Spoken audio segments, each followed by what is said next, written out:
नमस्कार दोस्तों। सबसे पहले आप सभी का इस चैनल पे हार्दिक स्वागत है।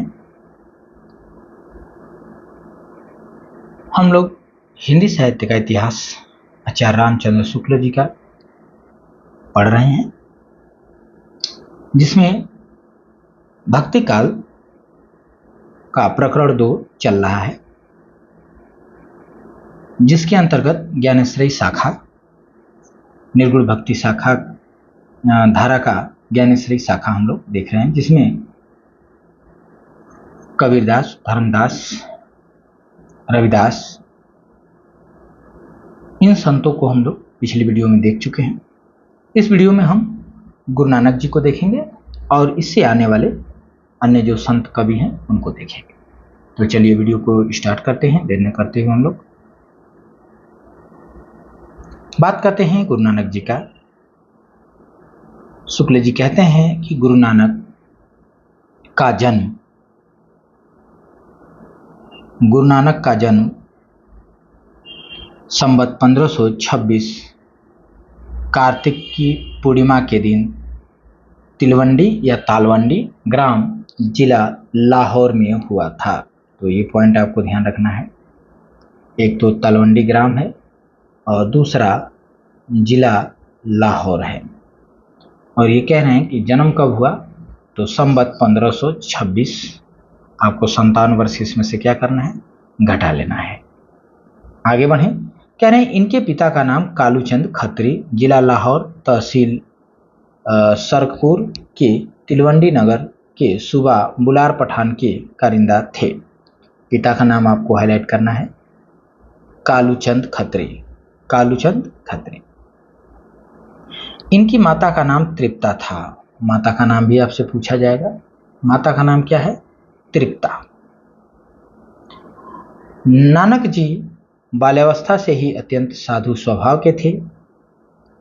संवत 1545 में इनका विवाह गुरदासपुर के मूलचंद खत्री की कन्या सुलक्षणी से हुआ, यानी इनकी पत्नी का नाम सुलक्षणी था।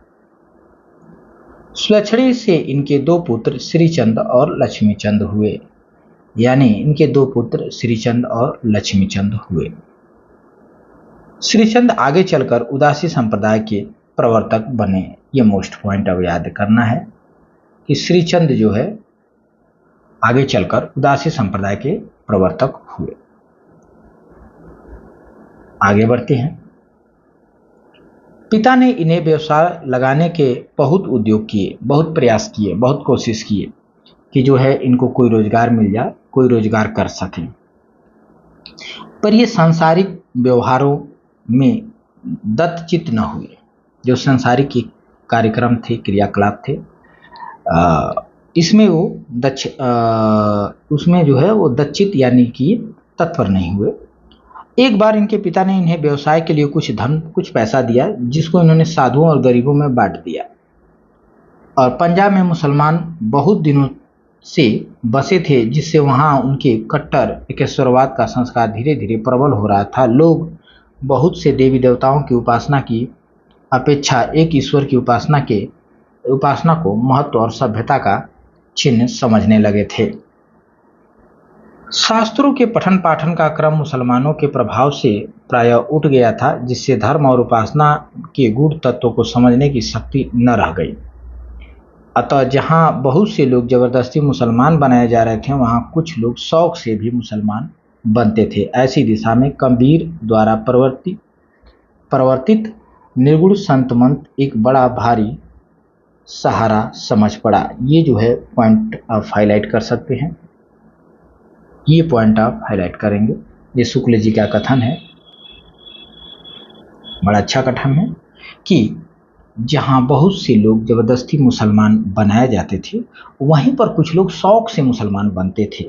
और ऐसी दशा में कबीर द्वारा प्रवर्तित निर्गुण संत मंत्र एक बड़ा भारी सहारा समझ पड़ा। ठीक है।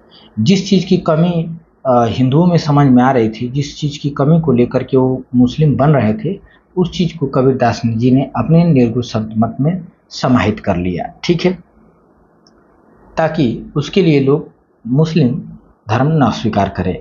आगे लिख रहे हैं कि गुरु नानक आरंभ ही से भक्त थे, अतः उनका ऐसे मत की ओर आकर्षित होना स्वाभाविक था जिसकी उपासना का स्वरूप हिंदू और मुसलमान दोनों को समान रूप से ग्राह्य हो। देखिए, यही उन्होंने धर्म अपना चलाया था। ठीक है, कह रहे हैं कि गुरु नानक आरंभ से ही भक्त थे, अतः उनका ऐसे मत की ओर आकर्षित होना स्वाभाविक था जिसका उपासना स्वरूप हिंदुओं और मुसलमानों दोनों को समान रूप से ग्रहण कर सके, ऐसा पंथ। ठीक है, फिर आगे कह रहे हैं कि उन्होंने घर बार छोड़ बहुत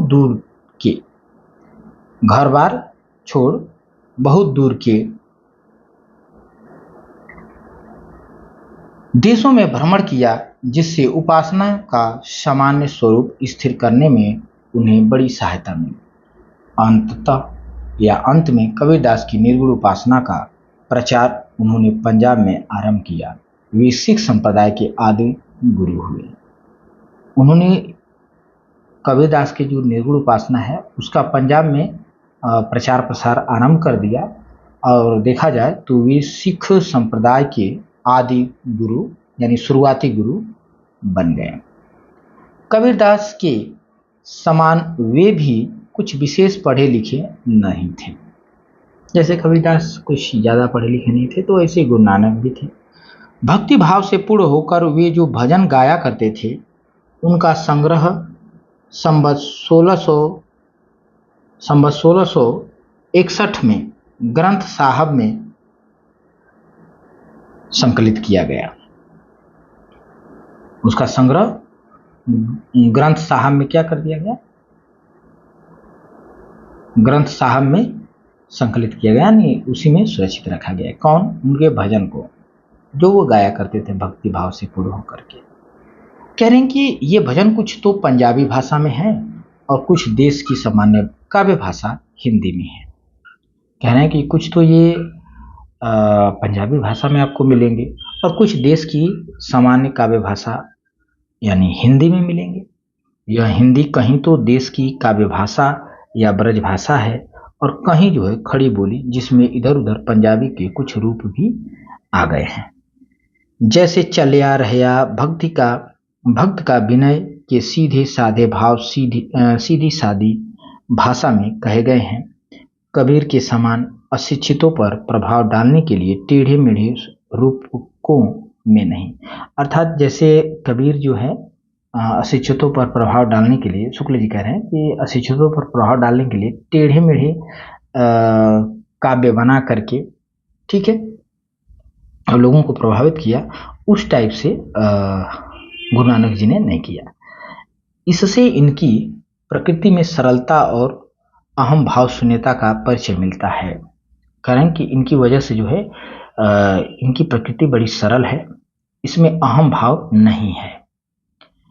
इनका देहांत 1596 में हुआ। संसार की अनित्यता, भगवत भक्ति और संत स्वभाव के संबंध में उदाहरण स्वरूप 2 पद इनके दिए जाते हैं। तो उदाहरण स्वरूप इनके 2 ठो पद यहाँ पर दिया गया है, उसे आप देख सकते हैं। लिखे हैं कि इस दमदा मैनू की बेभरोसा, आया आया न आया न आया।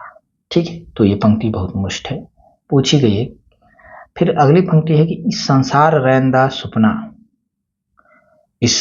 यह संसार रैंदा सुपना, कहीं देखा कहीं नहीं दिखाया, कहीं दिखा कहीं नहीं दिखाया। सोच विचार करे मत मन में, जिसने ढूंढा उसने पाया। नानक भक्तन दे पद स्वर से, निस दिन राम चरण चित लाया। तो ये पंक्ति हो गई, और कुछ इधर भी दी गई है। जो नर दुख में दुख नहीं माने, मोस्ट है, कई बार पूछी गई है। जो नर दुख में दुख नहीं माने, सुख स्नेह अरु भय नहीं जाके, कंचन माटी जाने, कंचन माटी जाने। नहीं निंदा नहीं अस्तुति जाके, लोभ मोह अभिमाना, हर्ष शोके ते रहे नियारो, ना ही मान अपमाना। आशा मनसा सकल त्याग के, जगते रहे निराशा। काम क्रोध जहि पर से नाही, न ते घट ब्रह्म निवासा। गुरु कृपा जहि नर पे किन्हीं, तिन यह जगति पिछानी, नानक लीन भयो गोविंद सो, ज्यों पानी संग पानी। तो ये पंक्तियों को आप देख सकते हैं। यहाँ से प्रश्न जो है ये जो ऊपर की हाईलाइट की गई है, तो यहाँ से भी प्रश्न बन गए हैं वो तो ऊपर की, अब बीच से भी बन सकते हैं। ठीक है, तो पंक्तियों को आप लोग देख लेंगे, गुरु नानक की पंक्तियां हैं। अब हम अगले कवि की ओर बढ़ते हैं। तो अगला कवि हमको दादू दयाल दिखाई दे रहे हैं। दादू दयाल की बात करते हैं। शुक्ल जी कहते हैं कि यद्यपि सिद्धांत दृष्टि से दादू कबीर के मार्ग के ही अनुयायी हैं, पर उन्होंने अपना एक अलग पंथ चलाया, जिसे दादू पंथ के नाम से जाना जाता है। कहने कि यद्यपि सिद्धांत की दृष्टि से देखा जाए तो दादू कबीर के मार्ग के ही अनुयायी हैं, पर उन्होंने अपना एक अलग पंथ चलाया, जिसे दादू पंथ के नाम से जाना जाता है। दादूपंथी लोग इनका जन्म संवत 1601 में गुजरात के अहमदाबाद नामक स्थान में मानते हैं। दादू दयाल का जो जन्म है 1601 में गुजरात के अहमदाबाद, तो पॉइंट इसको आप हाईलाइट कर सकते हैं, अहमदाबाद। ठीक है, और संवत 1601। अब इसमें से आप 57 वर्ष घटा लेंगे तो लगभग आ जाएगा 1544। ठीक है, 1544 ईस्वी अब घटा लेंगे। आगे देखें हम, तो शुक्ल जी कह रहे हैं कि इनकी जाति के संबंध में भी बहुत मतभेद है। कुछ लोग गुजराती ब्राह्मण मानते हैं और कुछ लोग मोची या धुनिया कहते हैं। दादू दयाल को कुछ लोग मोची या धुनिया भी कहते हैं, और कुछ लोग जो है गुजराती ब्राह्मण भी मानते हैं। लेकिन हुआ क्या, कबीर साहब की उत्पत्ति कथा में मिलती जुलती दादू दयाल की उत्पत्ति कथा भी दादूपंथी लोग कहते हैं। उनके अनुसार दादू बच्चे के रूप में साबरमती नदी के बहते हुए लदीराम नामक एक नागर ब्राह्मण को मिले थे। अब यहाँ जैसे कबीरदास की जिस प्रकार से जन्म की कथा कही जाती है, उसी से मिलती जुलती दादू दयाल की भी कथा है बचपन की कि कैसे इनकी उत्पत्ति हुई। तो लिखा गया कि दादूपंथी लोग भी कबीर की तरह ही इनका भी जीवन के बारे में स्टोरी बताते हैं कि दादू बच्चे के रूप में कहाँ मिले, साबरमती नदी। तो एक पॉइंट आप हाईलाइट करेंगे, साबरमती नदी में बहते हुए लादीराम नामक एक नागर ब्राह्मण को मिले। नाम है लादीराम, ठीक है, नामक एक नागर ब्राह्मण या एक ब्राह्मण को मिले। चाहे जो हो, शुक्ल जी कहते हैं कि चाहे जो हो, अधिकतर ये नीची जाति के ही माने जाते हैं। अधिकतर ये किस जाति के माने जाते हैं, तो नीची जाति के ही माने जाते हैं। शुक्ल जी ने कहा कि चाहे जो हो, ये अधिकतर नीची जाति के ही माने जाते हैं। तो यानी कि आप जो है इनको गुजराती ब्राह्मण नहीं कहेंगे। ठीक है, आप इन्हें क्या कहेंगे, मोची या धुनिया ही कहेंगे। इसलिए मैंने उसे हाईलाइट को हटा दिया। दादू दयाल का गुरु कौन था, यह ज्ञान नहीं है। ये मोस्ट चीजें आप समझ सकते हैं कि दादू दयाल के गुरु के बारे में ज्ञान कुछ भी नहीं है। पर कबीर का इनकी वाणी में बहुत जगह नाम आया है, और इसमें कोई संदेह नहीं कि ये उनके मत अनुयायी थे। हाँ, मत अनुयायी हो सकते हैं, ठीक है, यानी कबीर की तरह थे। आगे कह रहे हैं कि दादू दयाल 14 वर्ष तक आमेर में रहे। वहाँ मारवाड़, बीकानेर आदि स्थानों में घूमते हुए संवत 1659 में नराना में जयपुर से 20 कोस दूर आकर रह गए। कहाँ बस गए, नराना में।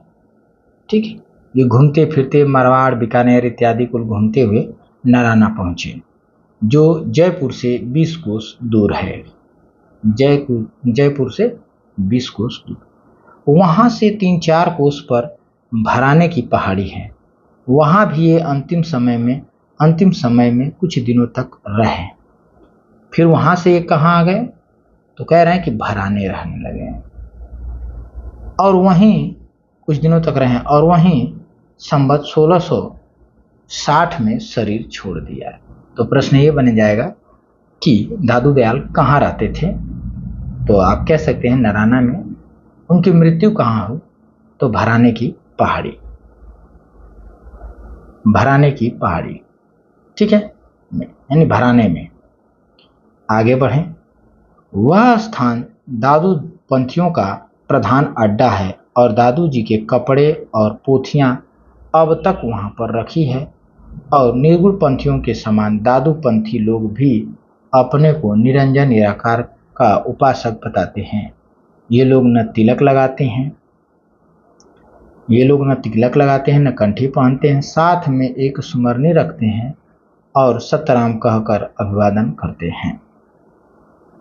दादू दयाल के लोग क्या करते हैं, न तो तिलक लगाते हैं, न ही कंठी पहनते हैं, साथ में एक सुमरनी रखते हैं और मिलने पर सतराम कहकर सबका अभिवादन करते हैं। आगे कह रहे हैं कि दादू की बानी अधिकतर कबीर की साखी से मिलते जुलते दोहों में है। कहीं कहीं गाने के भी पद हैं। भाषा मिली जुली पश्चिमी हिंदी और जिसमें राजस्थानी का मेल है। भाषा की बात करें तो मिली जुली यानी पश्चिमी हिंदी जिसमें राजस्थानी का मेल भी दिखाई देता है। इन्होंने कुछ पद गुजराती, राजस्थानी और पंजाबी में भी कहे हैं। कबीर के समान पूर्वी हिंदी का व्यवहार इन्होंने नहीं किया। क्यों नहीं किया? क्योंकि कबीर जो है पूर्वी क्षेत्र से थे, यानी काशी से थे, तो इनके में पूर्वी हिंदी का व्यवहार है। और दादू दयाल चूंकि पश्चिमी में राजस्थान की एरिया में रहे, तो उधर जो है पश्चिमी हिंदी का उन्होंने प्रयोग किया। ठीक है। इनकी रचना में अरबी फारसी के शब्द अधिक आए हैं और प्रेम तत्व की व्यंजना अधिक है। घर के भीतर रहस्य प्रदर्शन की प्रवृत्ति इनमें बहुत कम है। दादू की वाणी में यद्यपि उक्तियों का वह चमत्कार नहीं है जो कबीर की वाणी में मिलता है। दादू की वाणी में यद्यपि उक्तियों का वह चमत्कार नहीं है जो कबीर की वाणी में मिलता है। ये पॉइंट आप नोट कर सकते हैं। ठीक है। पर प्रेम भाव का निरूपण अधिक सरस और गंभीर है। कबीर के समान खंडन और वाद विवाद में इन्हें रुचि नहीं थी। इनकी वाणी में भी वे प्रसंग हैं जो निर्गुण मार्गियों की वाणियों में साधारणतया आया करते हैं, जैसे ईश्वर का व्यापकता, सतगुरु की महिमा, जाति पाति का निराकार, हिंदू मुसलमानों का अभेद, संसार की अनित्यता, आत्मबोध इत्यादि। इनकी रचनाओं का कुछ अनुमान नीचे उद्धृत पंक्तियों से लगाया जा सकता है। ठीक है। अब एक चीज ये भी यहाँ कहे थे कि पर प्रेम का निरूपण जो है अधिक सरस और गंभीर है। कबीर के समान जो है ये खंडन मंडन करने में रुचि नहीं रखते थे। ठीक है।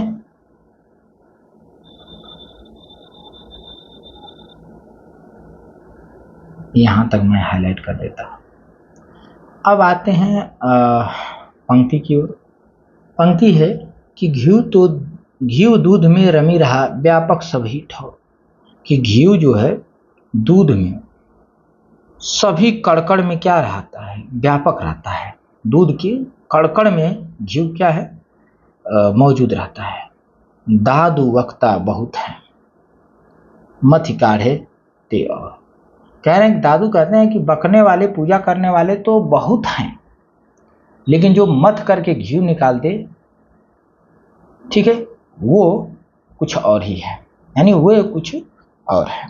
वही जैसे कहने का मतलब घी आप ईश्वर से मान सकते हैं और कि ईश्वर है, और दूध इस संसार को मान सकते हैं। तो संसार में जो है ईश्वर जो है हर जगह कण-कण में है। कहने के लिए तो सब लोग ये बात कहते हैं, लेकिन जो प्राप्त कर ले वही कुछ विशेष है। यह मस्त यह दोहरा एक और पंक्ति है कि यह मसित यह दोहरा, सतगुरु दिया दिखाए, भीतर सेवा बंदगी बाहर काहे जाए। एक पंक्ति ये हो गई। और देखिए ये भी पंक्ति मोस्ट है कि दादू देख दयाल को, सकल रहा भरपूर, और रोम रोम में रमी रहा, तू जनी जाने दूर। ठीक है, आगे देखें कि केते पर की पची मुए, कीमत कहीं न जाए, दादू साहब हैरान है, गूंगे का गुड़ खाए। और पंक्तियां इनकी देख सकते हैं कि जब मन लगे राम सो, तब अनंत काहे को जाए, दादू पानी लून ज्यों ऐसे रहे समान। भाई रे ऐसा पंथ हमारा, बहुत मोस्ट इंपॉर्टेंट, ये बार बार पंक्ति पूछी जाती है। आगे देखें, द्वय पख रहित पंथ गह, पूरा आवरण एक अधारा, वाद विवाद काहू से नाही, मैं हूं जग थे न्यारा। समदृष्टि सो भाई सहज में, आप ही आप विचारा, मैं ते मेरी यही मति नहीं, निर्बौरी निर्विकारा। काम कल्पना करे न कीजिए, पूरन ब्रह्म प्यारा, यही पथि पहुंची पार गही, दादू सो तब सहज संभारा। तो इस प्रकार दादू दयाल की कुल पंक्तियां हैं। इसे आप देखिए, जो शुक्ल जी की बुक में जो पंक्ति दे दी गई है बहुत मोस्ट है। ये कभी भी प्रश्न बन सकते हैं और कोई ऐसा पेपर नहीं है जहाँ से इनसे इनकी पंक्तियां न पूछी जाए या शुक्ल जी की बुक से पंक्ति न उठाई जाए, कथन न उठाया जाए। ठीक है, आगे देखें। अगले जो कवि हैं हमारे सुंदरदास, ये माना जाता है कि ये बहुत पढ़े लिखे विद्वान थे। संतों में सबसे ज्यादा पढ़े लिखे यही थे। कह रहे हैं एक खंडेल वाल बनिए थे। क्या थे? ये खंडेल वाल जाति के बनिए थे और चैत्र शुक्ल संवत 1653 में धौसा नामक स्थान पर उत्पन्न हुए थे। ठीक है, कहाँ पर? ये आपका संवत दिया हुआ है और ये जो है इनके गांव का नाम है धौसा। धौसा नामक स्थान जो कहाँ पड़ता है? जयपुर राज्य में। ठीक है, वहाँ इनका जन्म हुआ। इनके पिता का नाम परमानंद और माता का नाम सती था। पिता का नाम क्या है? परमानंद। माता का नाम क्या है? सती।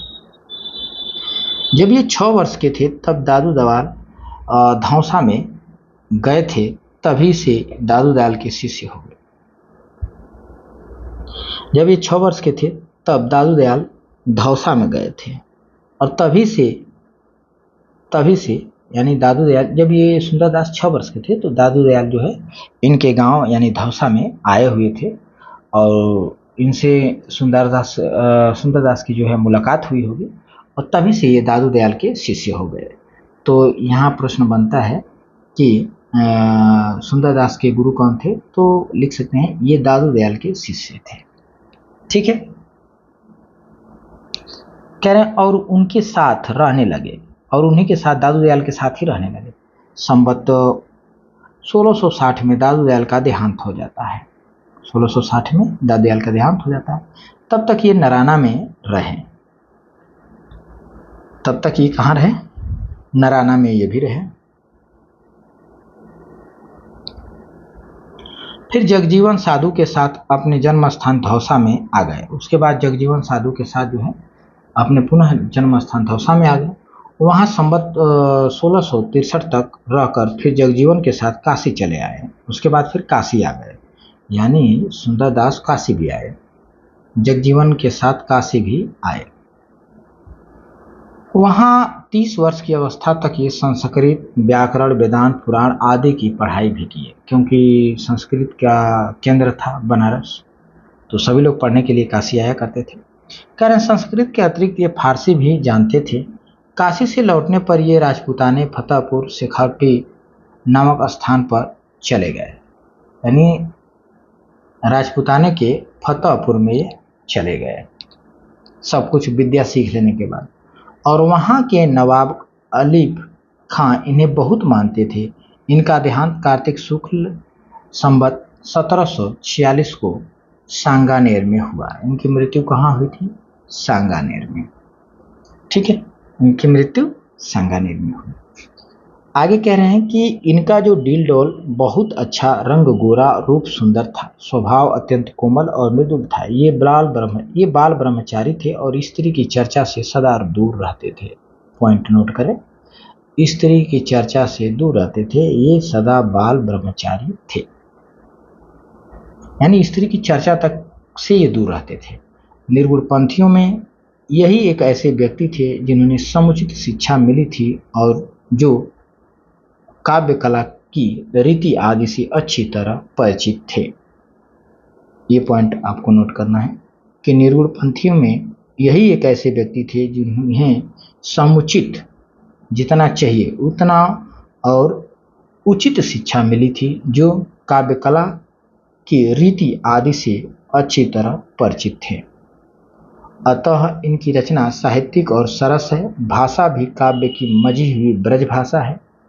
भक्ति और ज्ञानचर्य के अतिरिक्त नीति और देशाचार आदि पर भी इन्हें बड़ा सुंदर पद कहे हैं और संतों ने केवल गाने के पद और दोहे कहे हैं, पर इन्होंने सिद्धस्त कवियों के समान बहुत से कवित्व और सवैया रचे हैं। यूं तो छोटे मोटे इनके अनेक ग्रंथ हैं, पर सुंदर विलास ही सबसे अधिक प्रसिद्ध है। सुंदर विलास ही सबसे अधिक प्रसिद्ध ग्रंथ है इनका। वैसे तो बहुत सारे ग्रंथ हैं, ठीक है। और एक और कथन यहाँ पे मेरे को मिला कि भाषा इनकी क्या है? काव्य की मझी हुई ब्रज भाषा है, जिसमें कवित्व सवैया से अधिक हैं, कवित्व सवैया ही अधिक हैं। इन कवित्व सवैयों में यमक, अनुप्रास, अर्थालंकार आदि की योजना बराबर मिलती है।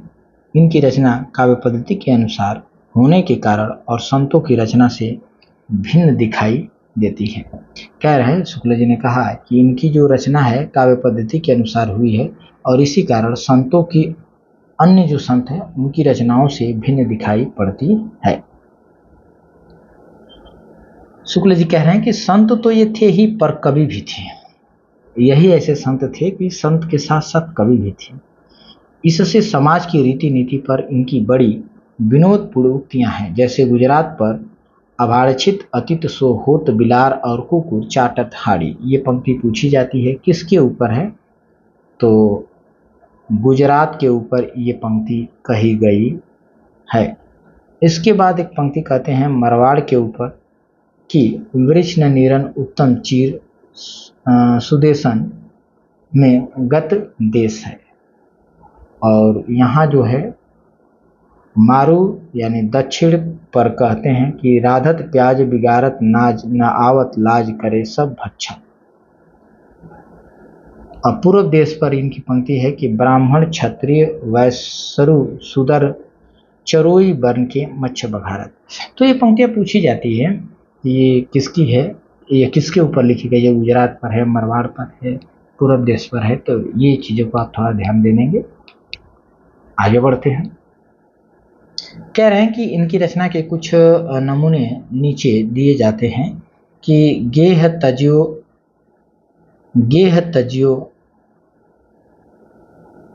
अरुनेह तजियो पुनि खेह लगाई के देह सवारी। गेह तजियो अरुनेह तजियो पुनि खेह लगाई के देह सवारी।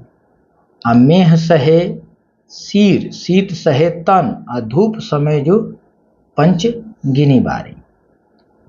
आगे कहते हैं कि भूख सही रही रूख तरे पर सुंदर दास सब दुख भारी।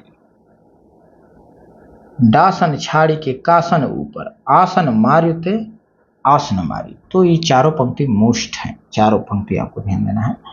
और कह रहे हैं कि व्यर्थ की तुकबंदी और उटपटांग बानी इनको रुचिकर न थी, इसका पता इनके इस कवित्व से लगता है। ठीक है, कह रहे हैं कि व्यर्थ की तुकबंदी और उटपटांग बानी इनको पसंद नहीं थी। शुक्ल जी ऐसा कह रहे हैं। क्यों भाई? इनकी कुछ पंक्तियां देखिए। बोलिए तो तब जब बोलिबे की बुद्धि होए, ना ही तो मुख मौन गही चुप हो ही रही है। बोलने का ढंग हो तब तो बोलिए, नहीं तो चुप रहिए। आगे है पंक्ति कि जोड़िए तो तब जब जोड़बे के रीति जाने, जोड़ना तभी जब जोड़ने की कला आए। तुक छंद अर्थ अनूप जामे लहिए। ठीक है, तुक छंद अर्थ अनूप जामे लहिए, जिसमें तुक छंद अर्थ और अनूप सब कुछ रहे। अगर ये सब जान रहे तबे जोड़ना है, नहीं तो ना। अगर गाइए तब जब गायबे को कंठ हो, गला हो, आना ही तो सुन के ही चुपचाप रह जाइए। ठीक है, श्रवण के सुनते ही मन जाए गहिए, कि सुन के मन जो है प्रसन्न हो जाए, ऐसा गाइए।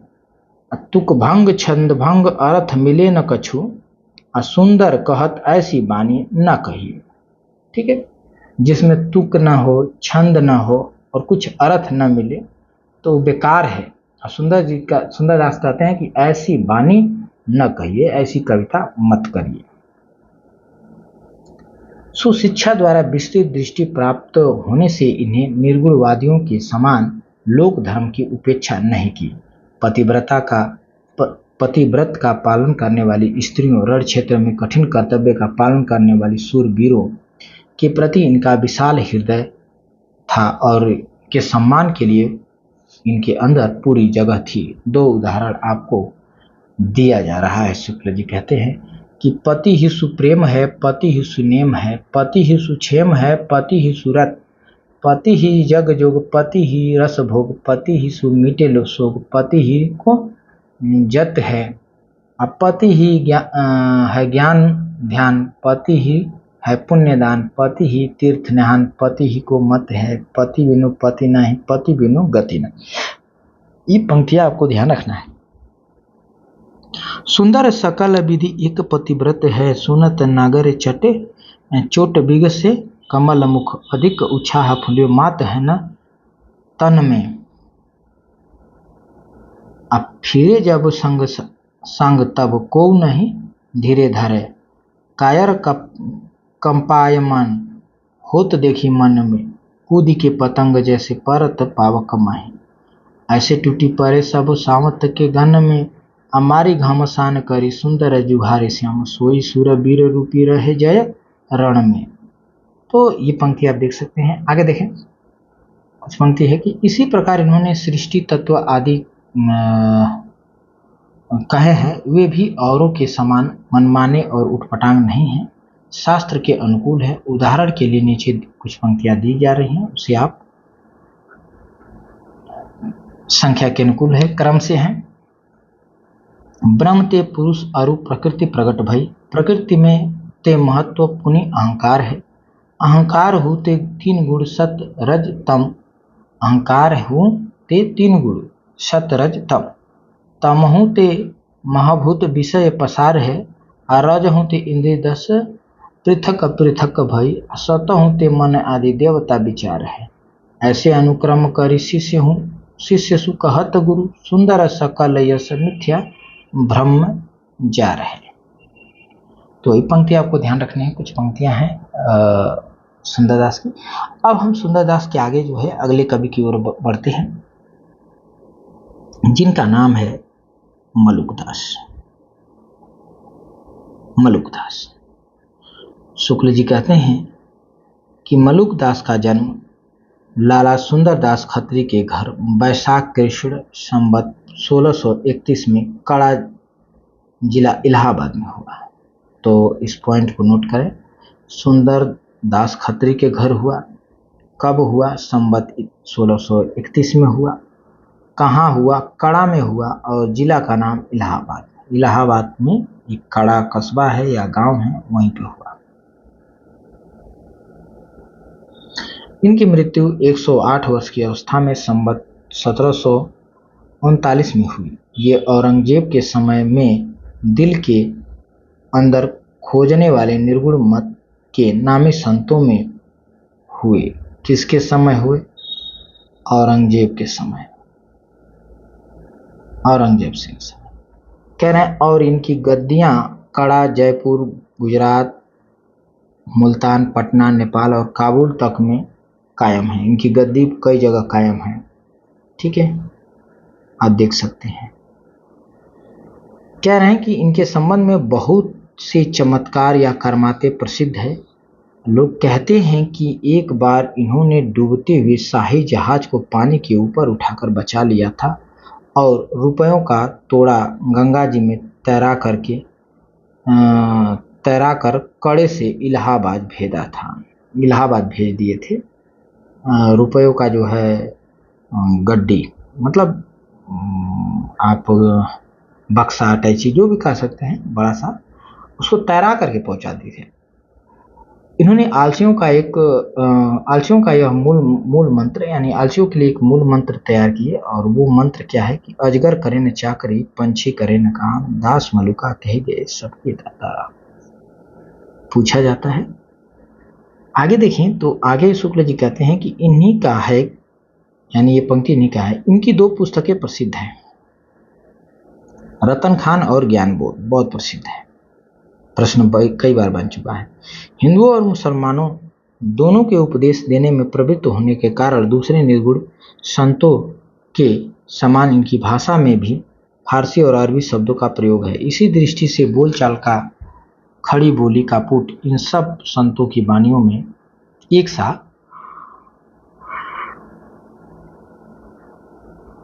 सा पाया जाता है। इन सब लक्षणों के होते हुए भी इनकी भाषा सुव्यवस्थित और सुंदर है। कहीं कहीं अच्छे कवियों का सा पद विन्यास और कवित्व आदि छंद भी पाए जाते हैं। कुछ पद बिल्कुल खड़ी बोली में है। आत्मबोध, वैराग्य, प्रेम आदि पर इनकी वाणी बड़ी मनोहर है। दिग्दर्शन मात्र के लिए कुछ पद नीचे दिए जाते हैं, आप देख सकते हैं इनकी वाणी कैसी है। अब तो अजपा जपू मन मेरे, सूर न सूर टहलुआ जाके, मुनि गंधव हैं जाके चेरे। 10 अवतार देखी मत भूलो, ऐसे रूप घनेरे, अलख पुरुष के हाथ बिकाने, जब तय नैनी निहारे। कह मलुक तू चेत अचेता, काल न आवे नेरे, अरे नाम हमारा खाक है, हम खाकी के बंदे। ये पंक्ति बहुत मुश्किल पूछी गई है। खाक ही से पैदा किए अति गाफिल गंदे।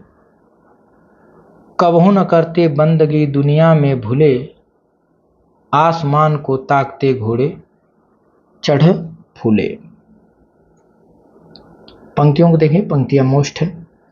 सबहिन के हम सबे हमारे, जीव जंतु मोहि लगे प्यारे, तीनों लोक हमारी माया, अंत कतहु से कोई न पाया। 36 पवन हमारी जाति, हम ही दिन और हम ही राति, हम ही तरवर कीट पतंगा, हम ही दुर्गा हम ही गंगा, हम ही मुल्ला हम ही काजी, तीरथ बरत हम ही बाजी, हम ही दशरथ हम ही राम, हमारे क्रोध और हम है हमारे काम, हम ही रावण हम ही कंस, हम ही मारा अपना वंश। तो ये पंक्ति आप देख सकते हैं मलुकदास की, बहुत इंपॉर्टेंस से कई बार पूछी जाती है। अब अगले संत कवि की ओर चलते हैं। अगले हमारे संत कवि हैं अक्षर अनन्य। अक्षर अनन्य, जिनका जन्म संवत 1710 में, इनके वर्तमान रहने का पता लगता है कि दतिया रियासत के अंतर्गत सेनुहरा के कायस्थ थे। तो मैं इसे थोड़ा सा हाईलाइट कर देता हूं। और कुछ दिनों तक दतिया के राजा पृथ्वी चंद के दीवाने थे। ये किसके दीवाने थे? राजा दतिया के राजा पृथ्वी चंद के दीवाने थे। पीछे ये विरक्त होकर पन्ना में रहने लगे। बाद में जो है उनसे विरक्त हो जाते हैं और फिर विरक्त हो गए, ये सब संसारिक मोह माया राजपाट से पन्ना में रहने लगे। प्रसिद्ध छत्रसाल इनके शिष्य हुए, और जो प्रसिद्ध आप राजा का नाम सुने हैं छत्रसाल, इनके शिष्य हो गए। एक बार ये छत्रसाल से किसी बात पर अप्रसन्न होकर जंगल में चले गए।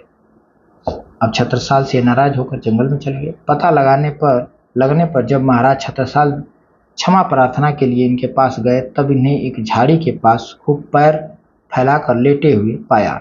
महाराज ने पूछा, पांव पसारा कब से? तो राजा पूछे कि पांव पसारा कब से? तो चट से इन्होंने उत्तर दिया, हाथ समेटा जब से तुमने हाथ समेट लिया मेरे से, तभी से मैंने पांव पसार दिया। ये विद्वान थे और वेदांत के अच्छे ज्ञाता थे। उन्होंने योग और वेदांत पर कई ग्रंथ, राजयोग, विज्ञान योग, ध्यान योग, सिद्धांत योग, विवेक दीपिका, ब्रह्म ज्ञान, अन्य प्रकाश आदि लिखे हैं और दुर्गा सप्तशती का भी हिंदी पदों में अनुवाद किया। राजयोग के कुछ पद नीचे दिए जा रहे हैं। ठीक है, दुर्गा सप्तशती का भी इन्होंने हिंदी पदों में अनुवाद किया है। रचनाएं इनकी देखें तो ये आप देख सकते हैं इनकी रचनाएं। ठीक है, अब राजयोग के कुछ पद दिए जा रहे हैं। इनकी जो रचना राजयोग है उसके पद नीचे लिखे जा रहे हैं। क्या है इस पद में? यह भेद सुने पृथ्वी चंद्राय, फल चारहों के साधन उपाय। यह लोक सधे सुख पुत्र गांव, परलोक नसे बस नरक धाम। परलोक लोक दो साधे जाय, सो राजयोग सिद्धांत आय। निज राजयोग ज्ञानी करन, हठि मुढ़ धर्म साधत अनंत। तो ये पंक्तियां हैं, देख सकते हैं क्षरानंद की। आगे बढ़ें। कहते हैं शुक्ल जी कि जैसा कि ऊपर कहा जा चुका है कि निर्गुण मार्गी संत कवियों की परंपरा में थोड़े ही ऐसे हुए हैं जिनकी रचना साहित्य के अंतर्गत आ सकती है। शिक्षितों का समावेश कम होने से इनकी वाणी अधिकतर सांप्रदायिक के ही काम की है। उसमें मानव जीवन की भावनाओं की वह विस्तृत व्यंजना नहीं है जो साधारण जनमानस को आकर्षित कर सके। इस प्रकार संतों की परंपरा यद्यपि बराबर चलती रही थी और एक नए पंथ निकलते रहे, पर देश के सामान्य साहित्य पर इनका कोई प्रभाव न रहा। ये देखिए इन्होंने क्या कहा शुक्ल जी ने कि इस प्रकार संतों की परंपरा यद्यपि बराबर चलती रही और नए नए पंथ निकलते रहे, बनते रहे, फिर भी देश के सामान्य साहित्य पर इनका कोई प्रभाव नहीं पड़ा या नहीं रहा। दादू दयाल की शिष्य परंपरा में जगजीवन साहब हुए। ठीक है, दादू दयाल के शिष्य परंपरा में कौन हुए? आगे कह रहे हैं कि संवत 1818 के लगभग ये वर्तमान थे। ये चंदेल ठाकुर थे और कोटवा बाराबंकी के निवासी थे। पॉइंट को हाईलाइट करेंगे, कोटवा बाराबंकी के निवासी थे। इन्होंने अपना एक अलग सत्यनामी संप्रदाय चलाया। अक्षरानंद जी ने एक सत्यनामी संप्रदाय को चलाया था। इनकी वाणी साधारण ज्ञान चर्चा है। इनकी वाणी में साधारण ज्ञान चर्चा है। इनके विषय दुलुम दास हुए, इनके शिष्य दुलुम दास हुए जिन्होंने एक शब्दावली लिखी। तो यहाँ देखें, एक जो है इनके शिष्य हैं दुलुम दास, ठीक है, और जिन्होंने एक शब्दावली लिखी है। ठीक है, एक शब्दावली लिखी है। उनके शिष्य तोमर दास और पहलवान दास हुए। तुलसीदास साहब या तुलसी साहब, गोविंद साहब, भिक्खा साहब, पलटू साहब आदि अनेक संत हुए। प्रयाग के बेलेंडियर प्रेस ने इस प्रकार के बहुत से संतों की वाणियों को प्रकाशित किया। आगे कहते हैं शुक्ल जी कि निर्गुण पंथ के संतों के संबंध में यह अच्छी तरह समझ रखना चाहिए कि उनमें कोई दार्शनिक व्यवस्था दिखाने का प्रयत्न व्यर्थ है। उन पर द्वैत, अद्वैत, विशिष्टाद्वैत आदि का आरोप करके वर्गीकरण करना दार्शनिक पद्धति की अनभिज्ञता प्रकट करेगा। उन्होंने कह दिया, कौन? शुक्ल जी ने कह दिया कि उनमें जो है दार्शनिकता दिखाना बेकार है। उनमें जो थोड़ा बहुत भेद दिखाई पड़ेगा वह उन अवयवों की न्यूनता का या अधिकता का कारण है जिनका मेल करके निर्गुण पंथ चला है। जैसे किसी वेदांत के ज्ञान तत्व का अवयव अधिक मिलेगा, किसी में योगियों के साधनात्मक तत्व का अधिकता होगी, किसी में सूफियों के मधुर प्रेम तत्व का और किसी में व्यवहारिक ईश्वर भक्ति का कर्ता, पिता, प्रभु और प्रभु की भावना से युक्त पद आपको मिलेंगे। यह दिखाया जा चुका है कि निर्गुण पंथ में जो थोड़ा बहुत ज्ञान पक्ष है वे वेदांत से लिया गया है। जो प्रेम तत्व है वो सूफियों का है, न कि वैष्णवों का। और अहिंसा और प्रपत्ति के अतिरिक्त वैष्णवत्व का और कोई अंश उसमें नहीं है। ये कथन आप हाईलाइट कर सकते हैं कि यह दिखाया जा चुका है कि निर्गुण पंथ में जो थोड़ा बहुत ज्ञान पक्ष है वे वेदांत से लिया गया है, प्रेम तत्व सूफियों से लिया गया है, न कि वैष्णव से। और अहिंसा प्रपत्ति के अतिरिक्त, अहिंसा और प्रपत्ति के अतिरिक्त वैष्णव से और कोई अंश उसमें नहीं लिया गया है। शुक्ल जी कहते हैं कि उसमें सुरति और निरति शब्द बौद्ध सिद्धों के हैं। बौद्ध धर्म के अष्टांग मार्ग हैं, सम्यक स्मृति और सम्यक समाधि। सम्यक स्मृति वह दशा है जिसमें क्षण क्षण पर मिटने वाला ज्ञान स्थिर हो जाता है। ये पॉइंट थोड़ा सा हाईलाइट करेंगे कि उसके सुरति और निरति शब्द बौद्ध सिद्धों के हैं। जो संत मतों में जो है सुरति और निरति शब्द का प्रयोग है वो बौद्ध सिद्धों से लिया गया है। ठीक है।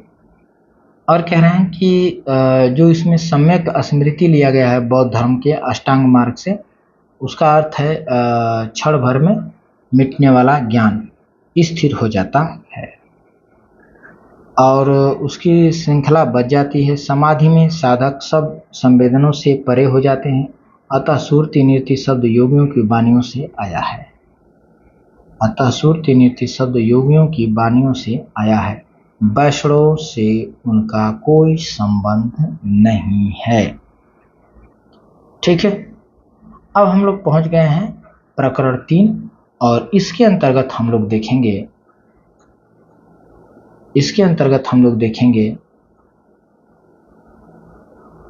निर्गुण धारा की प्रेम मार्गी शाखा, जिसे हम सूफी काव्य के नाम से जानते हैं। इसका अध्ययन हम अगले वीडियो में करेंगे। इस वीडियो में इतना ही। तो इस प्रकार इस वीडियो में हमने देखा भक्ति के अंतर्गत जो निर्गुण शाखा है या निर्गुण धारा है, तो निर्गुण धारा में जो संत काव्य है, निर्गुण धारा में जो संत काव्य है उसे हमने कवर कर लिया। अब जो है निर्गुण धारा में हम जो सूफी काव्य है उसे अगले वीडियो में कवर करेंगे। तो इस वीडियो में इतना ही। यदि वीडियो आपको पसंद आया हो तो लाइक और शेयर जरूर करिएगा।